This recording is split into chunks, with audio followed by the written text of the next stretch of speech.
योगी राज में नहीं है गौशालाओं की स्थिति ठीक, साधु संत लगा रहे हैं गुहार। जिलाधिकारी कार्यालय पर आज साधु संत पहुंचे, जहां उन्होंने बताया है कि वे गोवर्धन से आए हैं। उनकी गौशालाओं की स्थिति काफी दयनीय है। चारे की व्यवस्था नहीं है। सरकार की तरफ से कोई भी सहायता हमारी गौशालाओं को नहीं मिल पा रही है। सरकार ने वादा किया था कि हर गौशालाओं को मदद दी जाएगी। साधु संतों ने कहा कि हम कई बार गुहार लगा चुके हैं कि हमारी गौशालाओं को रजिस्टर किया जाए। जनपद में अभी भी 40 से 50 ऐसी गौशाला हैं जिनको अभी तक रजिस्टर नहीं किया गया है। उन्होंने कहा है कि 5 साल पहले जब योगी आदित्यनाथ की सरकार बनी थी तो उन्होंने वादा किया था कि प्रत्येक गौशाला के रखरखाव देखभाल के लिए 900 रुपए हर महीने दिए जाएंगे, लेकिन ऐसा होता नहीं दिख रहा है। और हमारी गौशालाओं में 370 के लगभग माताएं हैं। पूर्व में हमारी गौशालाओं का शैलजाकांत मिश्रा, उस समय के तत्कालीन जिलाधिकारी सर्वग्राम सिंह ने भी हमारी गौशाला का दौरा किया था, लेकिन फिर भी हमारी गौशालाओं को कोई भी मदद नहीं मिल पा रही है। हम चाहते हैं कि प्रशासन हमारी मदद करे जिससे कि हम गौशालाओं की स्थिति सुधार सकें।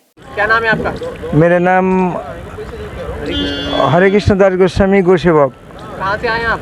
हम आया आनंद धाम अनाथ एवं अतिथि गौशाला गोवर्धन परिक्रमा मार्ग Radhakund near government guest house. अच्छा, आप जिलाधिकारी कार्यालय आए, अपनी किस समस्या को लेकर आए?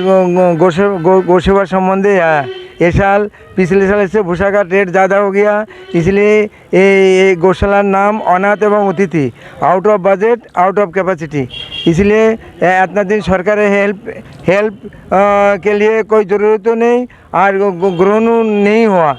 तो अभी सरकार हेल्प बा डीएम साहेब सेवा विशेष जरूरी है, नचेत ये अनाथ गौशाला गौ माता सेवा के लिए बहुत परेशान हो जाएगा। अच्छा, तो आप मतलब गौशाला के संबंध में जिलाधिकारी कार्यालय से मिलने आए, लेकिन जिलाधिकारी आपको नहीं मिले, तो आप अपनी समस्या कल पे रखने आएंगे? ठीक है। डीएम साहब ने बुलाया जब तो हम लोग खड़े हैं यहाँ पे, वो एकदम गाड़ी में बैठ के चले गए। तो जब संत लोग खड़े हैं तो 1 मिनट डीएम साहब रुक सकते हैं उसमें? इतनी कौन सी बहुत जल्दी या ज़रूरी वाली बात थी कि डीएम साहब एकदम गाड़ी में बैठे और चले गए? खड़े खड़े उन्होंने देखा, जैसे ही हम लोग कागज़ एप्लीकेशन देने लगे उनको, तुरंत गाड़ी में बैठ करके निकल गए। तो गौशाला की बहुत ही स्थिति दयनीय है और हमें कोई सरकारी मदद अभी तक नहीं प्राप्त हो रही है, क्योंकि एक्चुअली 5 साल पहले से जब योगी जी की सरकार आई और योगी जी ने खूब अनाउंस किया, हमारे मुख्यमंत्री योगी आदित्यनाथ जी महाराज जी गोरक्ष पीठाधीश्वर जो है, उन्होंने अनाउंस भी किया कि हम प्रत्येक गौशाला को और प्रत्येक गौ माता के ऊपर ऐसा 900 रुपये करीब महीना जो है हम देंगे। लेकिन हमारी गौशाला में 370 करीब गौ माता है। सर्वज्ञराम मिश्रा जी थे पहले, शैलजाकांत जी भी जा चुके हैं उस गौशाला में कई बार, और सर्वज्ञराम मिश्रा जी भी गए, 3-4 बार मुआयना हुआ, सब कुछ हुआ, उसके बाद भी गौशाला को अभी तक रजिस्टर्ड नहीं किया गया। कुछ कागज़ों का हवाला दे करके बता देते हैं कि आपके कागज़ ऐसा नहीं है वैसा नहीं है। सीवीओ साहब थे पहले यहाँ पे, मलिक साहब से भी चर्चा हुई तो उन्होंने कहा महाराज जी ये गाइडलाइन है, इसकी ये है वो है।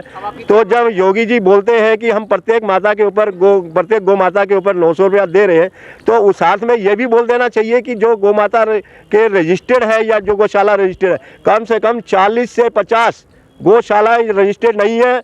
कितनी बार शासन प्रशासन को इससे अवगत कराया गया है, गौशालाओं के नाम दिए गए हैं। इवन की 40 साल पुरानी गौशाला नंदखीरक गौशाला नंदगांव की, वो तक अभी तक रजिस्टर्ड नहीं की है, क्योंकि गौशाला के नाम पे ज़मीन नहीं है।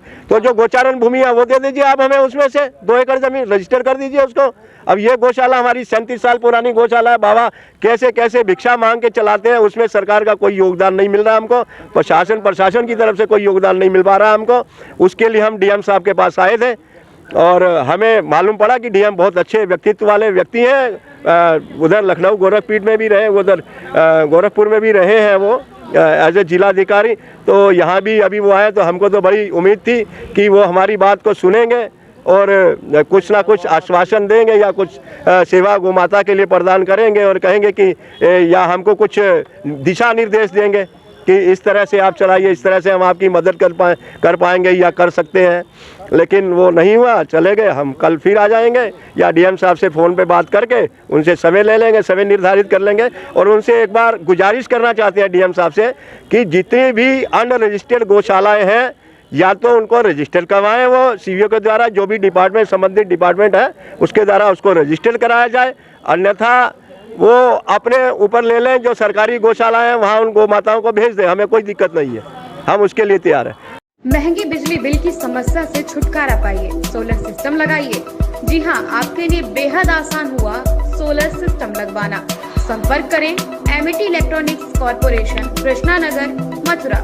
जैसा कि मैंने आपको बताया कि भाई इसका ROI 25% है, यानी 25% का रिटर्न है। इसके हिसाब से देखा जाए तो जो लागत आप लगा रहे हैं वो लागत आपकी 4 साल में निकल आए।